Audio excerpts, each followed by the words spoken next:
સુરતના સચિન વિસ્તારમાં ધોળા દિવસે તસ્કરોનો આતંક જોવા મળ્યો છે। યોગાનંદ સોસાયટીમાં એકલવાયુ જીવન જીવતી મહિલાના ઘરમાં ઘૂસી તસ્કરો લાખો રૂપિયાની ચોરી કરી ફરાર થઈ ગયા છે। સમગ્ર ઘટના સીસીટીવીમાં કેદ થતા પોલીસે તપાસ તેજ કરી છે।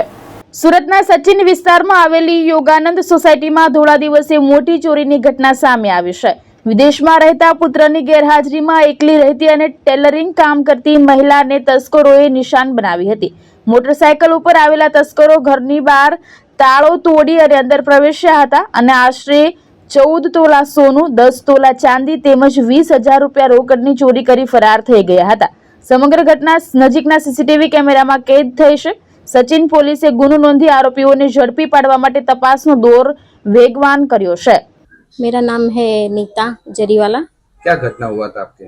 मैं सोमवार की रात को दरवाज़ा लॉक करके ऊपर सोने चली गई थी और मंगलवार को सुबह में उठ के 6:45 बजे देखा तो मेरा घर का लॉक दोनों टूटे हुए थे और मैं अंदर जाके देखा तो मेरा पूरा अलमारी तीन अलमारी खोल के उन लोगों ने चोरी किया है। क्या क्या चोरी हुआ है? मेरा चोरी हुआ है gold and silver and cash rupees. कितना सोना और चांदी चोरी हुआ? मेरा सोना था 14 तोला, चांदी था 10 तोला और कैश था 20,000। सचिन पुलिस स्टेशन की आपने मदद ली? हाँ, मैंने ली है सचिन पुलिस स्टेशन की मदद।